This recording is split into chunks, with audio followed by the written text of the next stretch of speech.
अस्सलाम वालेकुम लिसनर्स, एक और सच्चे और हॉरर वाक़ये के साथ। ये वाक़या मेरे साथ एक लड़के ने शेयर किया है। नाम उसका फ़राज़ है और वो कोयटा के रहने वाले।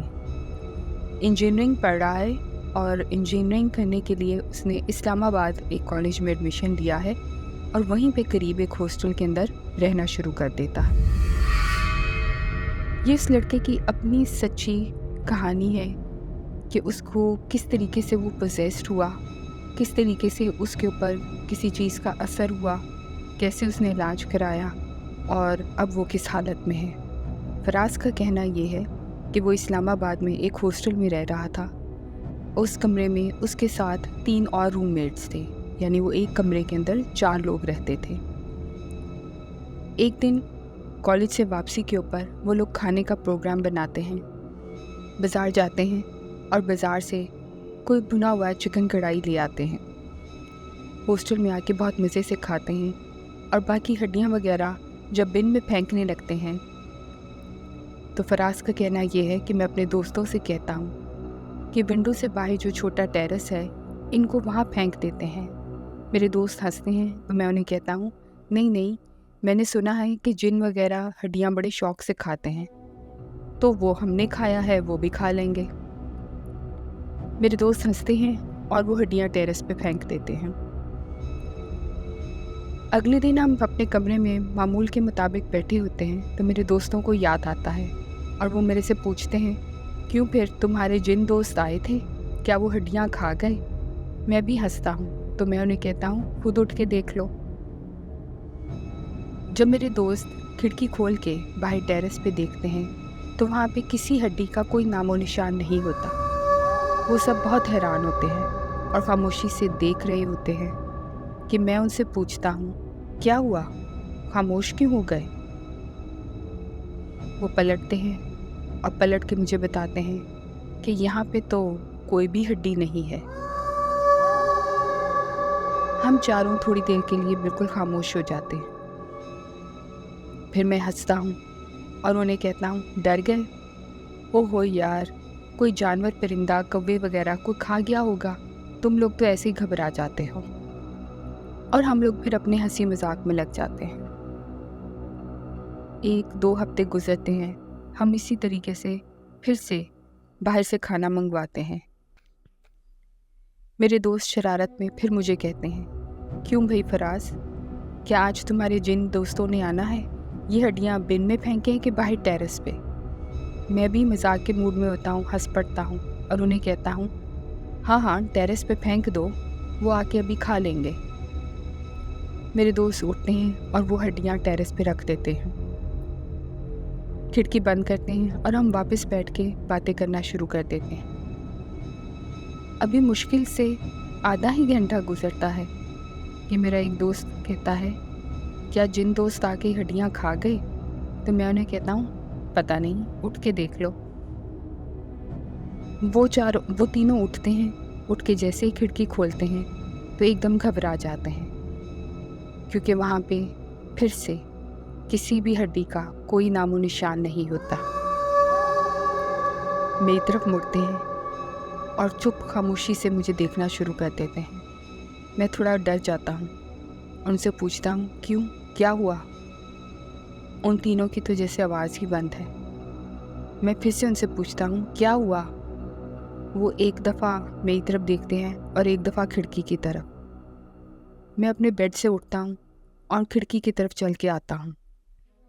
कर्टन पीछे करके जब मैं खिड़की की तरफ देखता हूँ तो मैं भी परेशान हो जाता हूँ, क्योंकि वहाँ पे किसी भी हड्डी का कोई ज़रा तक नहीं होता। खिड़की फ़ौरन बंद करता हूँ और उन्हें कहता हूँ अजीब बात है, अभी तो फेंकी थी हमने हड्डियाँ। जिस पे वो तीनों मुझे घबरा के देखते हैं और कहते हैं क्या वाकई यहाँ पे कोई आता है? मैं खामोशी से उनकी तरफ देखना शुरू कर देता हूँ। भला मैं उनके इस सवाल का जवाब कैसे दे सकता हूँ? वापस आके बेड पे बैठते हैं और मैं उन्हें कहता हूँ कि मेरा यकीन करो, मैं तो तुम लोगों से मजाक कर रहा था, मुझे क्या पता कि हड्डियाँ कहाँ पे गईं। अब हम थोड़े अजीब से अंदाज में एक दूसरे की तरफ देखते हैं। मेरा एक दोस्त आगे होके कहता है, बस इस बात को यहीं ख़त्म करो और सो जाओ, बहुत टाइम हो गया। हम किस टॉपिक को लेके बैठ गए हैं। और हम चारों अपने अपने बेड पे लेट जाते हैं। लेकिन मैं महसूस करता हूँ कि सिर्फ मैं ही नहीं, बाकी तीनों भी जाग रहे हैं। हमें उस रात नींद ही नहीं आती। सबका ध्यान सिर्फ खिड़की की तरफ होता है। सुबह होती है, मुँह हाथ धोते हैं, नाश्ता करते हैं और अपनी रूटीन के अंदर कॉलेज चले जाते हैं। फराज का कहना यह है कि उस दिन के बाद से मेरी ज़िंदगी, मेरी रूटीन बदल गई। मैं घर आता था, मेरा कुछ पढ़ने को, कहीं बैठने को, कहीं जाने को कुछ दिल ही नहीं करता था। दिल करता था सारा टाइम अपने बिस्तर पे लेटा रहूं। और ये नहीं कि बिस्तर पे लेटने से सो जाऊं, नींद भी नहीं आती थी। करवटें बदलता रहता था, 1, 2, 3, 4 घंटे और सारी रात ऐसे ही गुजर जाती थी। कभी एक तरफ करवट बदलता था, कभी दूसरी तरफ करवट बदलता था, लेकिन नींद नहीं आती थी। इस सारी थकावट में पता नहीं किस टाइम आंख लगती थी, लेकिन जैसे ही रात के 3 बजते थे, मैं एकदम हड़बड़ा के उठ जाता था। पसीने से भरा होता था। बाकी अपने तीनों दोस्तों को देखता था, वो गहरी नींद सो रहे होते थे। समझ नहीं आती थी कि मुझे क्या हुआ है, क्यों डर जाता हूँ, क्यों उठ जाता हूँ। इस बात का कोई जवाब नहीं था। और फिर ये रूटीन होने लगी। रोज़ जब रात को सोने के लिए लेटता था तो नींद नहीं आती थी। इधर उधर करवटें बदलता रहता था। पता नहीं किस पहर जाके नींद आती थी, लेकिन जैसे ही 3 बजते थे फ़ौरन मेरी आँख खुल जाती थी और मैं हड़बड़ा के उठ जाता था, जैसे मुझे किसी ने ज़ोर से हिलाया हो। लेकिन कमरे में मेरे 3 दोस्तों के अलावा और कोई नहीं था, और वो तीनों तो गहरी नींद सो रहे होते थे। एक दिन सुबह उठ के मैंने अपने तीनों दोस्तों को बताया कि मेरे साथ ऐसे होता है। वो तीनों मेरी शक्ल देख के थोड़ा सा हंसने लगे और कहने लगे, फराज, आगे अब एग्ज़ाम्स हैं, सीरियस हो जा। ये शरारतें और ये बातें और ये हरकतें यही ख़त्म कर दे। मैंने भी अपने आप को यही समझाया कि अब एग्ज़ाम्स करीब हैं, हमें इन फालतू बातों में नहीं पड़ना चाहिए। अगले दिन भी ऐसे ही हुआ। रात को सोने के लिए लेटता हूँ तो नींद नहीं आती। सब सो गए हैं। कमरे में, हॉस्टल में बिल्कुल खामोशी है, लेकिन मुझे नींद नहीं आ रही। कभी अपना मोबाइल खोल के देखता हूँ, स्क्रॉल करके ऊपर नीचे बेशुमार चीज़ें देखता हूँ। शायद थक जाऊँ और नींद आ जाए, लेकिन नींद नहीं आ रही। इस सारे को करते करते मालूम नहीं किस वक्त रात के 3 बज जाते हैं। जब रात के 3 बजते हैं तो मुझे ऐसे लगता है जैसे कोई मेरा सांस रोक रहा है, जैसे कमरे में हवा ख़त्म हो रही है। ये घुटन किस चीज़ की है? उठ के बैठ जाता हूँ, पानी पीता हूँ, कमरे की तरफ देखता हूँ। समझ नहीं आ रही कि ये सब क्या है। वापस बिस्तर पे लेट जाता हूँ। आंखों में जागने की वजह से शदीद दर्द है, लेकिन नींद नहीं आ रही। इसी कश्मकश में सुबह हो जाती है। फजर की अज़ान हो रही है। तीनों दोस्त उठ के नमाज़ पढ़ रहे हैं। मेरे से उठा भी नहीं जा रहा, ना नमाज़ पढ़ने को दिल करता है। बस अपने बिस्तर पे गुमसुम बैठा हूँ। वो तीनों नमाज़ पढ़ के फ़ारिग होते हैं तो मुझसे पूछते हैं कि फ़राज़, क्या मामला है? मैं उन्हें कहता हूँ, पता नहीं, सारी रात गुजर गई है, नींद नहीं आई मुझे। वो मुझे कहते हैं, तुम आज कॉलेज से छुट्टी करो और हॉस्टल में ही रहो, थोड़ा सा रेस्ट करो, तबीयत ठीक हो जाएगी। इस तरीके से कॉलेज जाओगे तो क्या पढ़ोगे? मैं भी सोचता हूँ कि ठीक कह रहे हैं। मेरे दोस्त कॉलेज चले जाते हैं।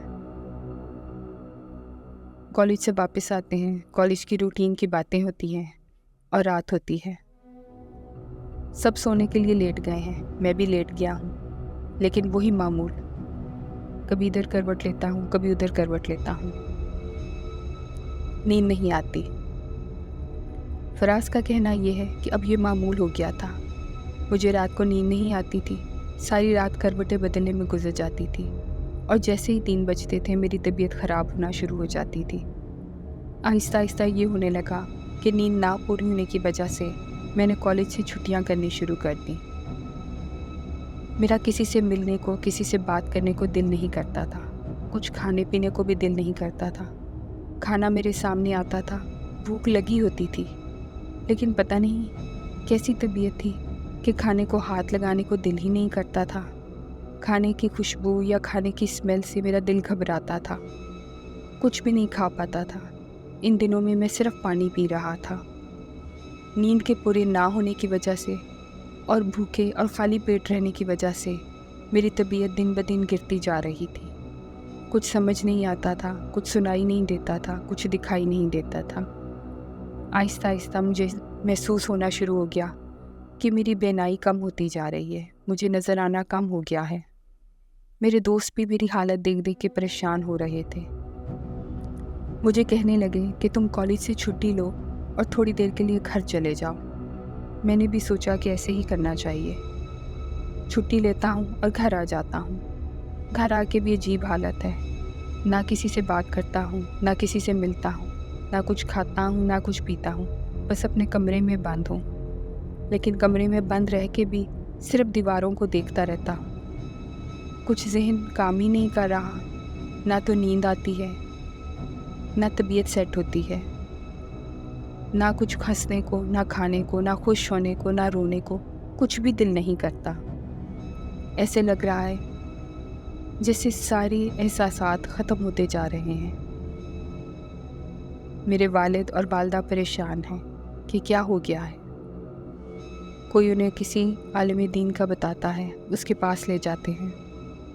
वो मेरी तरफ देखते हैं और मुझसे पूछते हैं कि ये कब से है और क्या है। उन्हें कुछ समझा या बता ही नहीं पाता। थोड़ा थोड़ा कुछ जो याद आता है उन्हें बताता हूँ। वो आलिम दीन मेरे वालिदैन से कहते हैं कि इस पे किसी चीज़ का असर हो गया है। एक ताबीज़ देते हैं और कुछ पढ़ने के लिए बताते हैं। कहते हैं ये पढ़ के पानी पे फूंक मार कर इसे पानी पिलाएं और ये ताबीज़ इसके गले में डाल दें, और कुछ भी हो जाए इसने ये ताबीज़ अपने गले से नहीं उतारना।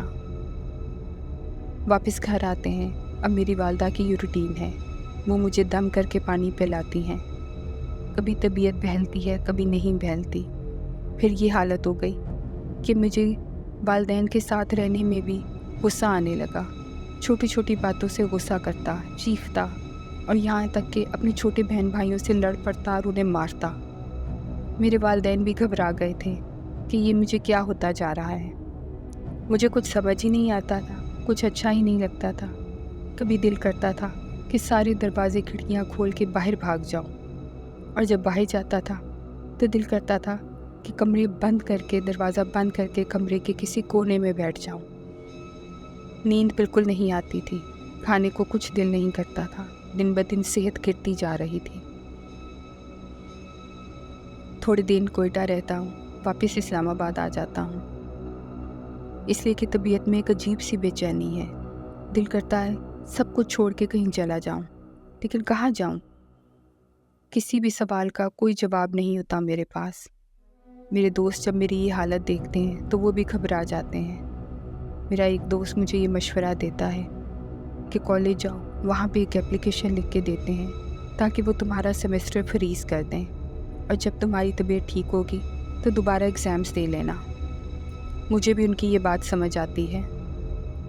कॉलेज जाता हूँ, ऑफ़िस में एप्लीकेशन लिख के देता हूँ। जब ऑफ़िस से बाहर आ रहा होता हूँ तो एक सीनियर प्रोफेसर मिलते हैं।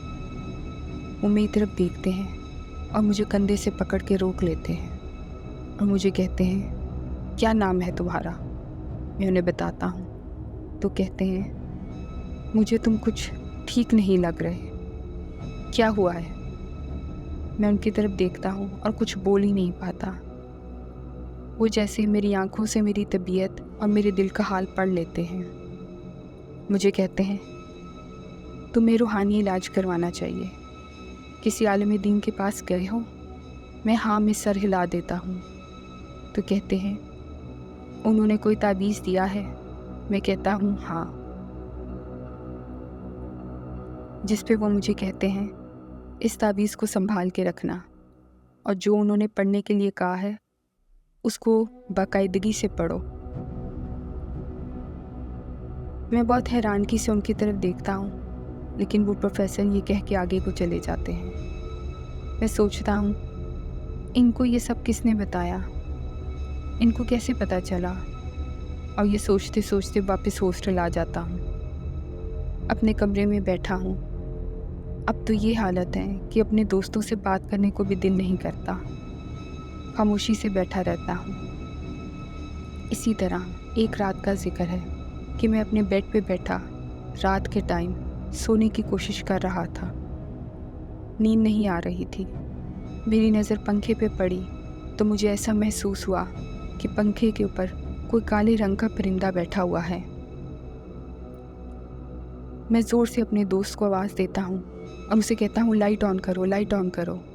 वो लाइट ऑन करते हैं तो मैं उन्हें कहता हूँ, पंखे के ऊपर कोई परिंदा है, उसको हटाओ, उसको बाहर निकालो जल्दी से। लेकिन जब वो पंखे की तरफ देखते हैं तो उन्हें कुछ भी नज़र नहीं आता। वो मुझे समझाते हैं कि तुम्हारा वहम है, कमरे में कोई परिंदा नहीं है।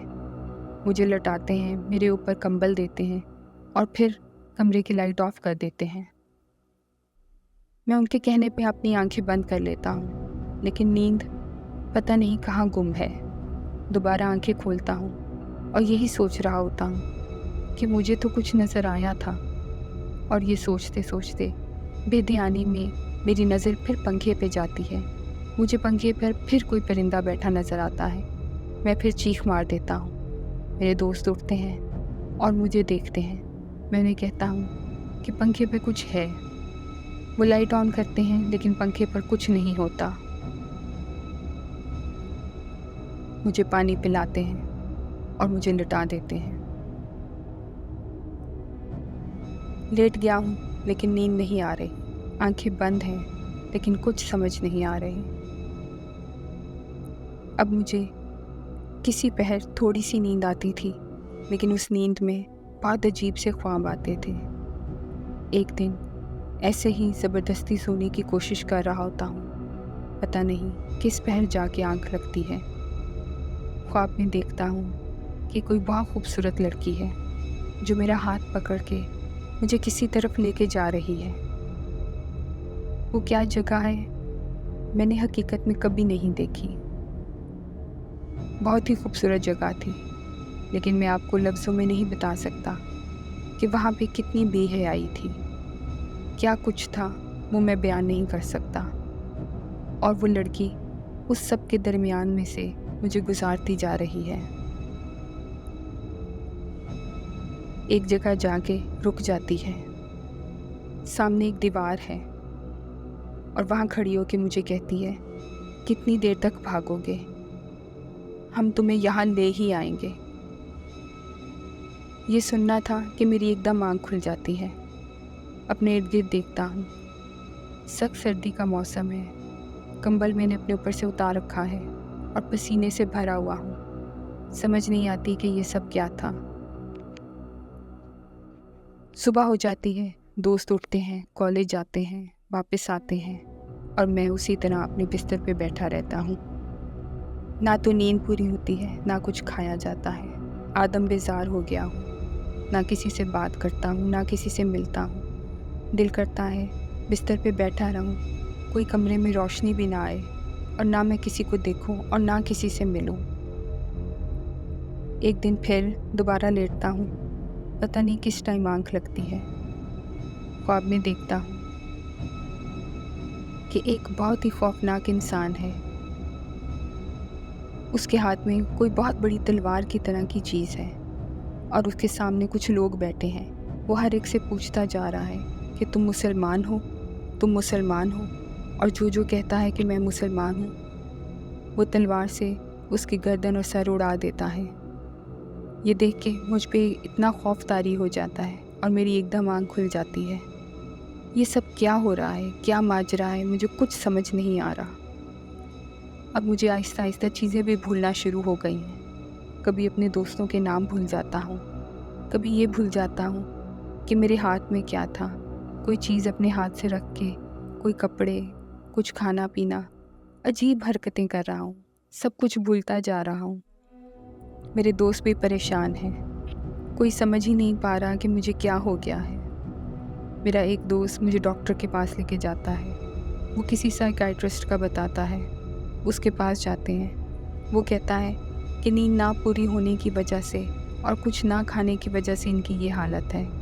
कुछ मेडिसिन देता है। कहता है इसकी डोज़ रेगुलर लें, तबीयत ठीक हो जाएगी।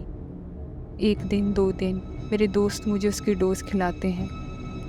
लेटता हूँ, नींद नहीं आती। दोबारा डॉक्टर को बताते हैं, वो डोज़ डबल कर देता है। मेरे दोस्त मुझे उसी तरीके से डोज़ देते हैं। एक दिन सोता हूँ, ख्वाब में देखता हूँ कि मैं किसी जंगल में हूँ। खौफनाक जंगल है। हर तरफ ऊंचे ऊंचे दरख्त हैं और वो कहाँ तक जा रहे हैं कुछ नज़र नहीं आता। अंधेरा है, समझ नहीं आ रहा और जंगल में अजीब किस्म की बू फैली हुई है और मैं जंगल से भागता जा रहा हूँ। भागते भागते मैं जंगल से बाहर निकल आता हूँ। सामने देखता हूँ एक गांव है, लेकिन उस गांव का अजीब सा मंजर है। गांव के ऊपर कुछ अजीब से परिंदे उड़ रहे हैं जो कि मामूल से बहुत बड़े हैं और वो गांव के जिस बंदे के पास आते हैं उसका सर उसके जिस्म से उतार के ले जाते हैं। ये मंजर बहुत ही खौफनाक था। ऐसे में मालूम नहीं मुझे क्यों अपने माँ बाप का ख्याल आता है और मैं एक साइड पे भागना शुरू कर देता हूँ। मुझे ऐसा लगता है जैसे वहाँ मेरे माँ बाप हैं और वो किसी मुश्किल में हैं। मैं उनको इन परिंदों से बचाना चाहता हूँ। वहाँ जाके देखता हूँ तो एक जगह मेरे माँ बाप फर्श पे बैठे हैं और उनके पास 4 खौफनाक किस्म की चुड़ैलें बैठी हैं जो अपने गंदे दांतों और नाखूनों से उनकी टांगों का गोश्त नोच रही होती हैं।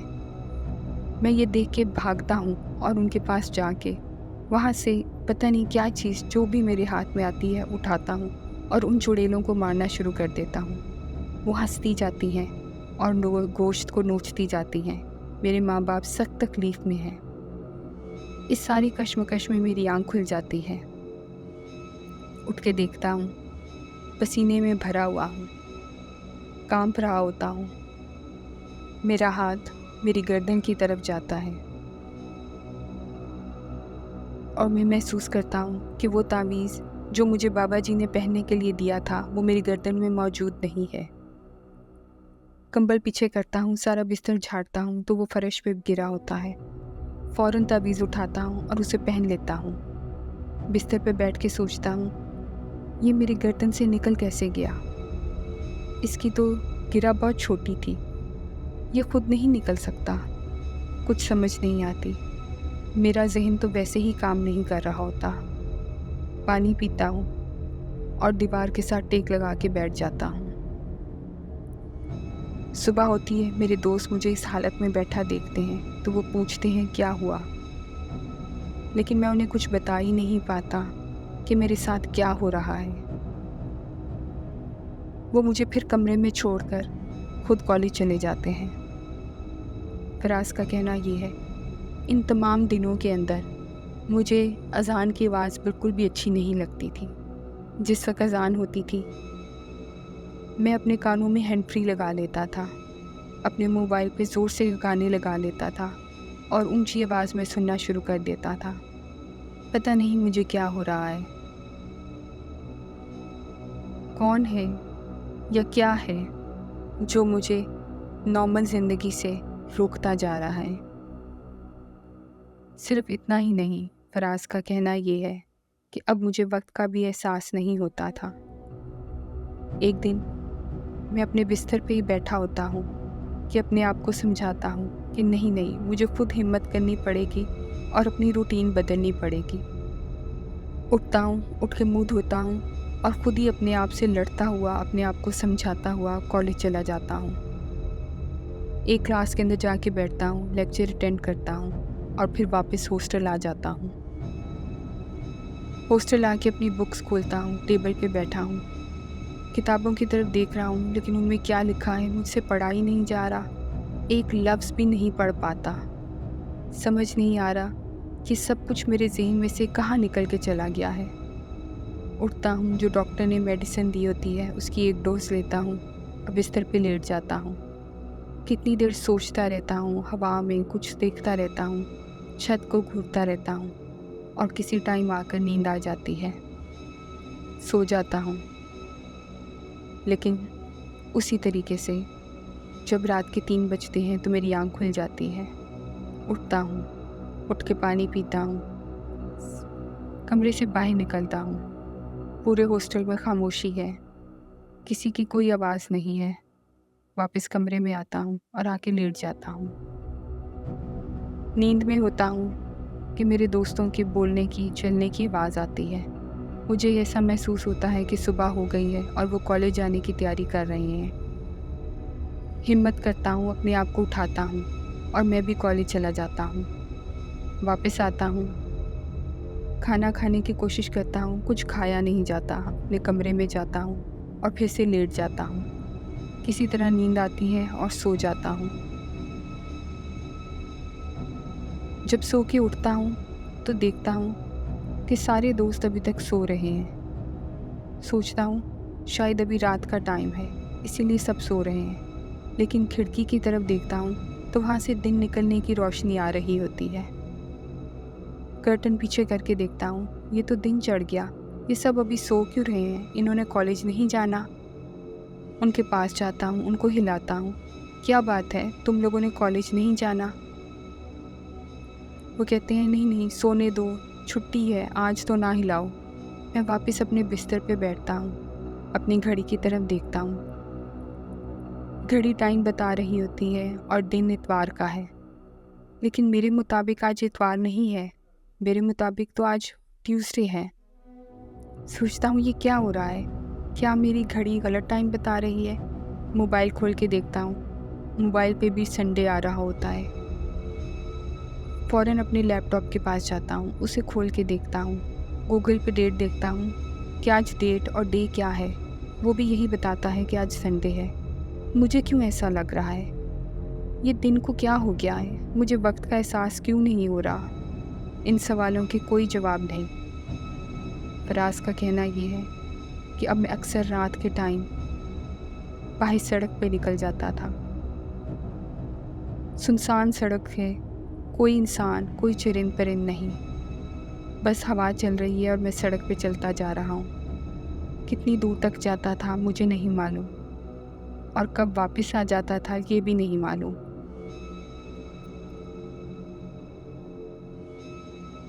लेकिन सुबह को मेरे दोस्त जब मुझे उठाते थे तो मेरी अजीब ही हालत होती थी। पाँव गंदे होते थे, जैसे नंगे पाँव सड़क पे चल कर आया हूँ। जब वो मुझसे पूछते थे तो मैं उन्हें बताता था नींद नहीं आ रही थी, इसलिए मैं बाहर सड़क पे चला गया था। अब अजीब हालत थी।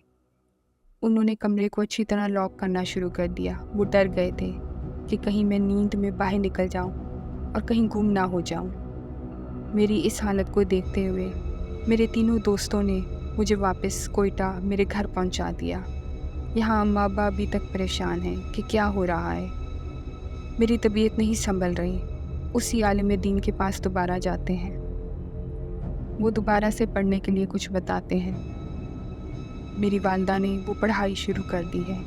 दम करती हैं, मुझे पानी पिलाती हैं, मेरे ऊपर पानी का छिड़काव भी करती हैं। जैसे ही वो मेरे ऊपर पानी छिड़कती हैं ऐसे लगता है पूरे जिस्म में आग लग जाती है। मैंने उनसे भी लड़ना शुरू कर दिया है, उनको अपने ऊपर पानी नहीं डालने देता। जब वो दम करके पानी देती हैं तो मैं पीता नहीं हूँ और पानी को गिरा देता हूँ। तबीयत दिन ब दिन और बिगड़ने लगी। वापस उसी आलिम दीन के पास जाते हैं, जिस पे उनका कहना ये है कि इस बच्चे को हमारे ही इदारे में छोड़ जाएं। मैं 1 महीना उनके पास रहता हूँ। मुझे नहीं मालूम कि वो मेरे साथ क्या पढ़ते हैं, क्या दम करते हैं, क्या खिलाते हैं, क्या पिलाते हैं, कुछ नहीं समझ पाता।